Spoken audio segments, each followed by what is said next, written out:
یہ جنگ جو ہوئی ہے کربلا میں، مارکہ کربلا جو ہوا ہے، یہ یزید اور امام حسین کے درمیان نہیں تھا، بلکہ حسینیت اور یزیدیت کے درمیان تھا۔ یعنی یہ شخصی لڑائی نہیں تھی، بلکہ نظریات کا تصادم تھا۔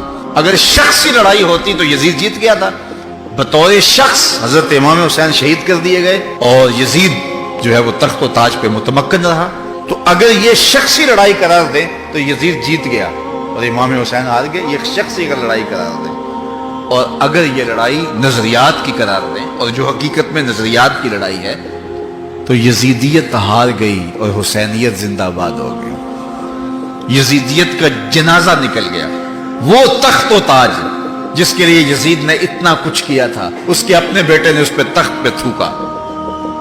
یزید کا بیٹا معاویہ بن یزید جب تخت نشین ہوا ہے تو وہ گھر سے باہر 6 ماہ نہیں نکلا، اس کا جنازہ ہی نکلا۔ تو لوگوں نے کہا آئیے نا تخت پہ بیٹھی، کہا میں اس تخت پہ نہیں بیٹھنا چاہتا جس سے آل پیغمبر کے خون کی بو آ رہی ہے، میں نہیں اس تخت پہ بیٹھنا چاہتا۔ اور پھر اس کا تخت سمٹ گیا، اس کا نام مٹ گیا، کلنج کے مرض سے تڑپتا ہوا مرا اور انتہائی ذلت کی موت مرا، رسوا ہو گیا، اس کا نام بھی باقی نہیں ہے۔ میں گزشتہ برس کربلا میں حاضر ہوا تو حضرت امام حسین کا چمکتا ہوا روضہ نور دیکھا۔ وہ لمحے بڑے دردناک تھے جب ہم کربلا میں پہنچے اور رات کا موقع تھا، تو ہمارے ڈرائیور نے کہا کہ یہ نہر فرات ہے، وہ نہر فرات جو چمکتی رہی اور جس کی لہریں اچھلتی رہیں، اور کربلا کا یہ مقدس قافلہ پیاسا رہا۔ تو عجیب قلب کے اندر کیفیات کا ایک جہان تھا۔ یہ تو امام حسین کا روضہ ہے نا، لیکن یزید کا نشان نہیں ملا۔ میں نے تاریخ کی کتب میں ڈھونڈا کہ یزید کی قبر کہاں ہے، تو مجھے تاریخ نے بتایا مزبلہ دمشق کے اندر کوئی جگہ ہے جہاں لوگ کوڑا پھینکتے ہیں، تو اس کوڑے کے نیچے کہیں یزید کی قبر ہے۔ نشان بھی نہیں ہے کہاں ہے، لیکن اتنا پتا ہے اس روڑی کے نیچے یزید کی قبر ہے۔ یزید کی قبر مزبلہ دمشق میں، اور امام حسین کا قبضہ آج بھی کربلا پہ۔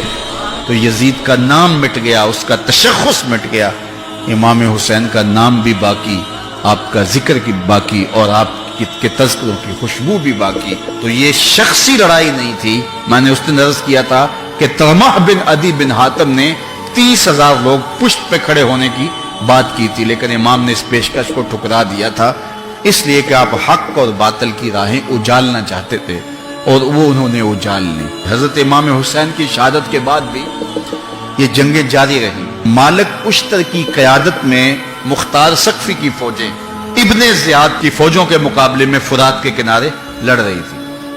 اللہ تعالیٰ نے فتح دے دی، ابن زیاد نے گھوڑے کو ایڑ لگائی اور میدان چھوڑ کے بھاگ گیا، باقی جو بھی قابو آتا اس کو پکڑ کے قتل کر دیا جاتا۔ خیر یہ لوگوں کی پہنچ سے بہت دور نکل گیا، لیکن اس کا جی گھبرا رہا تھا، پیاس کی شدت تھی، گھوڑا بھی ہانپ رہا تھا۔ تو یہ چلتے چلتے صحرا میں گیا تو وہاں اس نے دیکھا کہ ایک خیمہ ہے، تو سوچا کہ میں چلتے چلتے ان سے پانی کا گھونٹ مانگ لوں تاکہ اپنے جگر کی پیاس کو بجھا سکوں۔ تو اس نے گھوڑا کھڑا کیا اور ہانپتا ہوا اس نے پردہ اٹھایا، دیکھا تو خیمے میں امام زین العابدین قرآن کی تلاوت کر رہے تھے۔ تو جب اس نے دیکھا تو ایک دفعہ تو شرم سے پانی پانی ہو گیا، لیکن مرتا کیا نہ کرتا، پیاس کی شدت تھی کہ حضرت پانی دیجئے۔ امام زین العابدین نے دیکھا اور پھر گھڑے سے کٹورا بھرا اور اس کے ہاتھ میں تھمایا، سمجھا کہ حضرت نے مجھے پہچانا نہیں، پانی پی لیا، شدت کی پیاس تھی، پھر مانگا، آپ نے پھر دیا، تیسری مرتبہ پھر مانگا، آپ نے پھر دیا۔ 3 کٹورے پانی کے پینے کے بعد امام زین العابدین سے کہنے لگا حضرت شاید آپ نے مجھے پہچانا نہیں۔ امام زین العابدین ابھی تک ضبط کیے بیٹھے تھے، آنکھوں سے موٹے موٹے آنسو نکلے۔ کہا بدبخت تجھے نہیں جانتا جس نے میرا خاندان اجاڑ دیا، 6 ماہ کے بچے بھی نہ چھوڑے، جس نے مخدرات کو اونٹوں پہ بٹھایا، کیا تجھے نہیں جانتا جس نے خاندان نبوت اجاڑ دیا؟ تو کہا حضرت اگر جانتے ہیں تو میرے ساتھ یہ سلوک کیا کیا؟ کہا ایک دن ہم مہمان بن کے تمہارے گھر آئے تھے، جو تم نے کیا وہ تمہارے خاندان کی ریت تھی، آج مہمان بن کے ہمارے دروازے پہ تم کھڑے ہو، جو ہم کر رہے ہیں ہمارے خاندان کی ریت ہے۔